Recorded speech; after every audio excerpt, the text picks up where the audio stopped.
Matrices and determinants unit 1 exercise 1.3। जैसा कि हम दो नंबर्स को आपस में ऐड कर सकते हैं और सब्ट्रैक्ट कर सकते हैं और एक नया नंबर हासिल होता है। मसलन हमारे पास एक नंबर है 5, उसमें अगर हम 2 को ऐड करते हैं तो हमें एक नया नंबर 7 मिल जाता है। इसी तरह से इस एक नंबर 5 में से हम एक नया नंबर -3 को माइनस करते हैं या सब्ट्रैक्ट करते हैं तो हमें एक नया नंबर 2 मिल जाता है। इसी तरह से दो मैट्रिसेस को अगर हम आपस में ऐड करते हैं तो हमें एक नई मैट्रिक्स A प्लस B मिलती है। ये नई मैट्रिक्स हमें हासिल होगी दोनों मैट्रिसेस की कॉरस्पॉन्डिंग एलिमेंट्स को आपस में ऐड करने के बाद। जैसा कि यहाँ हमारे पास दो मैट्रिसेस A और B हैं, अगर हम इनको ऐड करना चाहते हैं तो हमें इन दोनों मैट्रिसेस को आपस में ऐड करने के लिए इनके कॉरस्पॉन्डिंग एलिमेंट्स को भी ऐड करना होगा। जैसा कि यहाँ हमने दोनों मैट्रिसेस की वैल्यू रखी। अब 2 का कॉरस्पॉन्डिंग एलिमेंट 2 है तो 2 + 2 1 + 0 5 + 7 4 + 3। तो यहाँ एक बात हमने याद रखनी है कि कोई भी दो मैट्रिसेस को उसी वक्त हम ऐड या सब्ट्रैक्ट कर सकते हैं अगर उनका ऑर्डर सेम है। तो इस तरह से दोनों मैट्रिसेस को आपस में ऐड करके हमें एक नई मैट्रिक्स हासिल हुई जो कि A + B है। इसी तरह से दोनों मैट्रिसेस को अगर हम सब्ट्रैक्ट करते हैं तो उसी प्रोसीजर के तहत हम सेकंड मैट्रिक्स के एलिमेंट्स को फर्स्ट मैट्रिक्स के कॉरस्पॉन्डिंग एलिमेंट से सब्ट्रैक्ट करेंगे। जैसा कि यहाँ पर हमने इनकी वैल्यूज रखी A और B की। अब हम इनको सब्ट्रैक्ट करते हैं। 2 में से 2 सब्ट्रैक्ट करेंगे। 1 का कॉरस्पॉन्डिंग 0 है तो 1 - 0 5 - 7 4 - 3। फर्दर सॉल्व किया तो हमारे पास 0 - 2 1 और +1 आंसर आ गया। तो ये एक नई मैट्रिक्स हासिल हुई जो दो मैट्रिसेस को आपस में सब्ट्रैक्ट करके हमें हासिल होती है।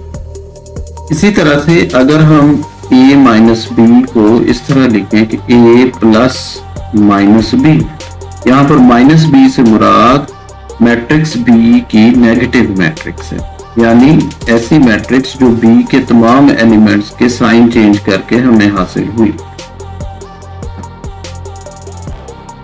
अगर इस नेगेटिव मैट्रिक्स को हम मैट्रिक्स A में ऐड करते हैं तो हमें वही रिजल्ट हासिल होगा जो हमें A में से B को सब्ट्रैक्ट करके हासिल हुआ। Multiplication of A matrix bye a real number. किसी भी मैट्रिक्स को किसी रियल नंबर से मल्टीप्लाई किया जा सकता है। जब जैसा कि इस एग्जांपल में हमारे पास एक मैट्रिक्स है, इसको हम एक नंबर 3 से मल्टीप्लाई करते हैं तो ये 3 इसके हर एलिमेंट से मल्टीप्लाई होगा। तो इसी तरह से हमें एक नई मैट्रिक्स हासिल हुई जो कि हर एलिमेंट को 3 से मल्टीप्लाई करने के बाद हासिल हुई। यहाँ एक चीज काबिल गौर है कि अगर हम किसी भी रियल नंबर से किसी मैट्रिक्स को मल्टीप्लाई करते हैं तो नई हासिल होने वाली मैट्रिक्स का ऑर्डर भी वही होगा जो कि पहली मैट्रिक्स का था। Commutative and associative laws of addition of matrices. Commutative property, पहले हम नंबर्स के लिए कम्यूटेटिव प्रॉपर्टी को देखते हैं। जैसा कि हम पिछली क्लासेस में पढ़ चुके हैं कि अगर हम दो नंबर्स को ऐड करते हैं तो उनकी तरतीब से आंसर पर फर्क नहीं पड़ता। जैसा कि इस एग्जांपल में हम देख सकते हैं कि 4 और 5 को ऐड करें हम तो 9 आता है। इसी तरह से अगर हम 5 को 4 में ऐड करें फिर भी आंसर 9 आएगा। तो इस प्रॉपर्टी को कम्यूटेटिव प्रॉपर्टी कहते हैं। यही प्रॉपर्टी अगर हम मैट्रिसेस पर अप्लाई करें तो अगर हम एक मैट्रिक्स A और B है, इनको आपस में ऐड करते हैं तो इनके भी ऑर्डर से फर्क नहीं पड़ेगा। मतलब अगर हम A को B में ऐड करें या B को A में ऐड करें, आंसर सेम रहेगा। जैसा कि इस एग्जांपल में हमारे पास 2 मैट्रिसेस हैं A और B। अगर हम इन मैट्रिसेस को ऑर्डर के हिसाब से ऐड करते हैं, यानी A + B पहले हम लेते हैं तो 0 - 1 0 2 और इसी में हम ऐड करते हैं नई मैट्रिक्स B 3 5 0 0।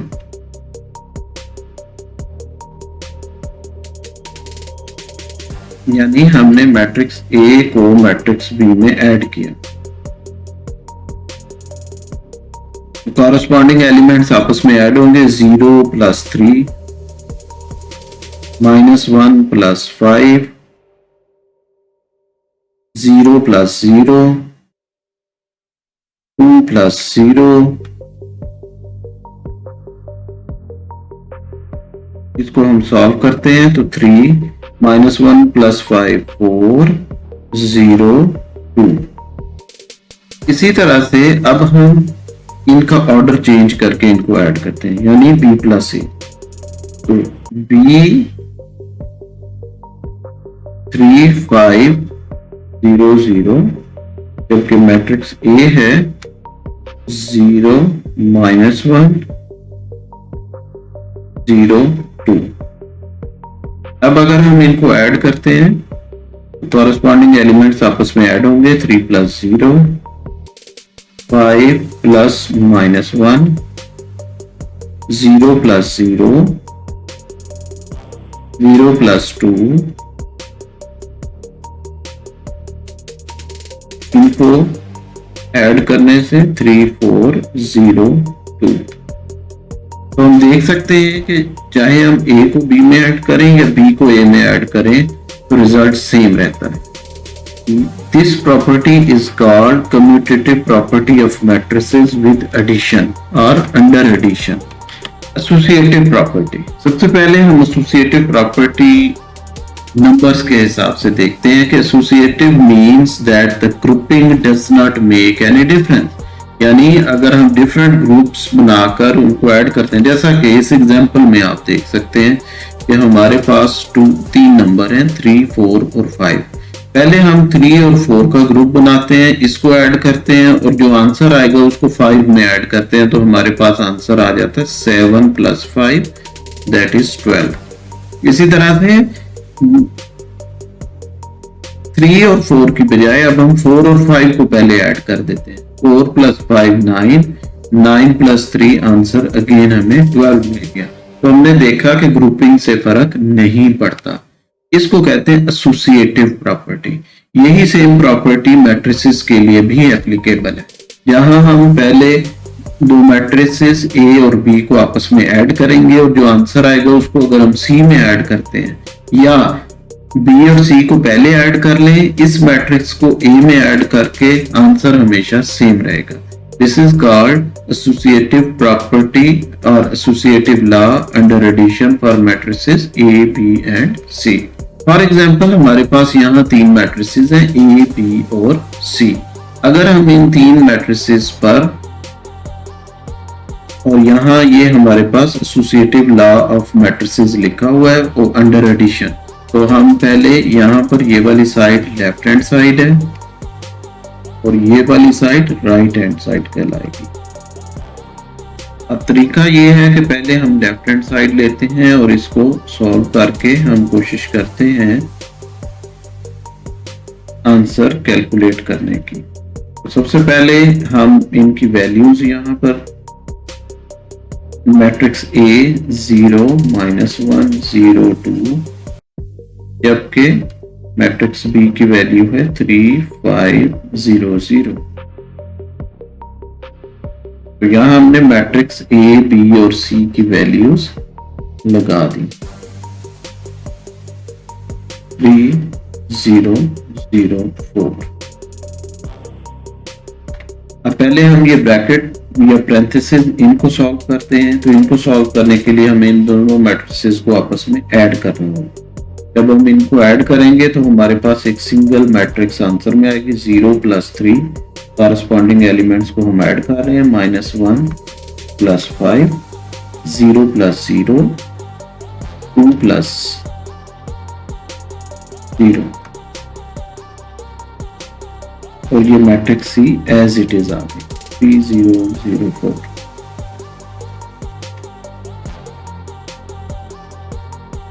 थ्री 4 0 2। इसी तरह से मैट्रिक्स सी को हम एज इट इज लिखते हैं 3 0 0 4। अब अगर इन दोनों को ऐड करेंगे तो कॉरस्पॉन्डिंग एलिमेंट्स आपस में ऐड होंगे। 3 + 3 4 + 0 0 + 0 2 + 4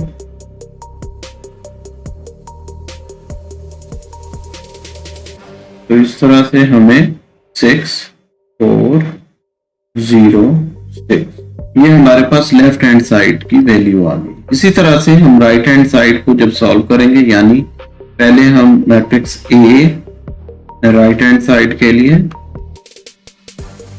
मैट्रिक्स ए में ऐड करेंगे बी और सी को ऐड करने के बाद। तो यहाँ पर ए की वैल्यू हम पुट करते हैं मैट्रिक्स की 0 -1 0 2 और इसमें ऐड कर देते हैं बी और सी को। बी और सी को जब हम ऐड करेंगे तो बी और सी की कॉरस्पॉन्डिंग एलिमेंट्स आपस में ऐड होंगे। तो ये आ जाएगा 3 + 3 5 + 0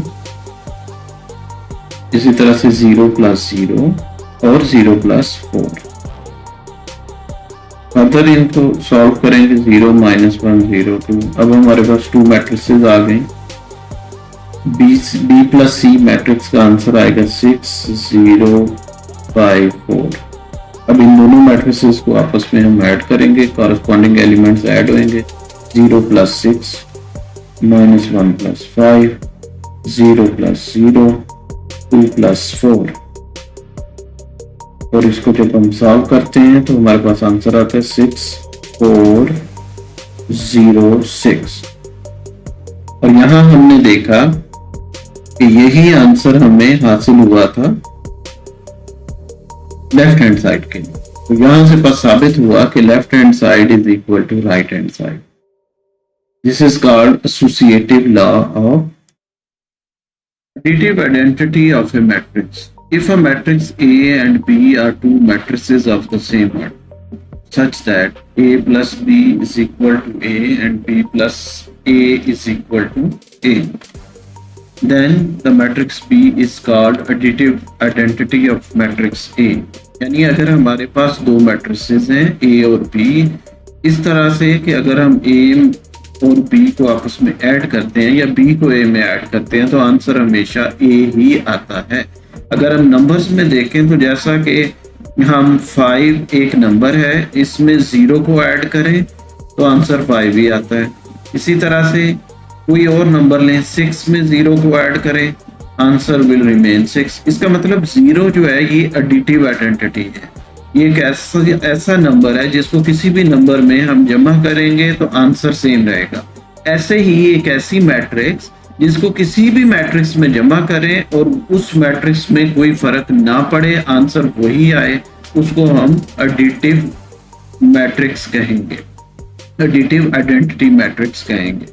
फॉर एग्जाम्पल हमारे पास एक मैट्रिक्स ए है, अगर हम इसमें एक मैट्रिक्स ओ जो कि नल मैट्रिक्स कहलाती है, जीरो मैट्रिक्स भी इसको कहते हैं, और इन दोनों को जब हम ऐड करते हैं यानी a + 0 लेते हैं, a + o is equal to 1 2 5 -7। इसमें हम o की वैल्यू ऐड कर रहे हैं 0 0 0 0।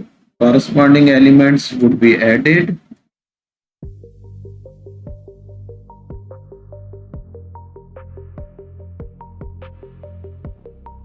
इसको जब हमने सॉल्व किया तो हम देखते हैं कि हमारे पास मैट्रिक्स ए ही वापस आ जाती है। इसका मतलब ये हुआ कि null matrix additive identity matrix कहलाएगी। यहाँ पर कंडीशन जो फुलफिल होनी चाहिए वो ये है कि दोनों मैट्रिसेस का ऑर्डर सेम हो ताकि दोनों को हम ऐड कर सकें। तो मैट्रिक्स ए की आइडेंटिटी मैट्रिक्स मैट्रिक्स ओ होगी। इसी तरह से एडिटिव इनवर्स, जैसा कि हमारे पास एक नंबर है 5 में अगर हम ऐड करते हैं एक दूसरा नंबर -5 तो हमें 0 आंसर मिलता है। इसी तरह से 6 में अगर हम -6 को ऐड करते हैं तो आंसर हमें 0 मिलता है। इसी तरह से -7 में अगर हम +7 को ऐड करें तो आंसर हमें 0 मिलेगा। इसका मतलब ये हुआ कि 7 का एडिटिव इनवर्स -7 है, 5 का -5, -6 का +6। इस ऐसे ही अगर हमारे पास दो मैट्रिसेस हैं ए और बी, इस तरह से कि अगर हम ए को बी में ऐड करें या बी को ए में ऐड करें तो हमें नल मैट्रिक्स मिले। तो ए बी का एडिटिव इनवर्स होगा और बी ए का एडिटिव इनवर्स होगा। जैसा कि यहाँ पर हमारे पास एक मैट्रिक्स है ए फॉर एग्जांपल, इसी तरह से एक मैट्रिक्स बी है जो -1 -2 2 -3। अब अगर इन दोनों मैट्रिसेस को हम ऐड करते हैं, ए प्लस बी लेते हैं, तो हमारे पास ये आ जाएगा 1 प्लस -1। कॉरेस्पॉन्डिंग एलिमेंट्स हम ऐड कर रहे हैं, 2 को कॉरेस्पॉन्डिंग एलिमेंट -2 में ऐड कर दिया। इसी तरह इस -2 को हम कॉरेस्पॉन्डिंग एलिमेंट बी के 2 में ऐड कर देंगे। इसी तरह से 3 में हमने ऐड कर दिया कॉरेस्पॉन्डिंग एलिमेंट -3। इनको सॉल्व करें तो हमारे पास एक नल मैट्रिक्स आ जाती है जिसको हम O से रिप्रेजेंट करते हैं। तो ये यहाँ पर हम कहेंगे कि A का एडिटिव इनवर्स B है और B का एडिटिव इनवर्स A होगा। तो यहाँ से एक चीज क्लियर होती है कि अगर कोई मैट्रिक्स A है तो उसका एडिटिव इनवर्स -A होगा।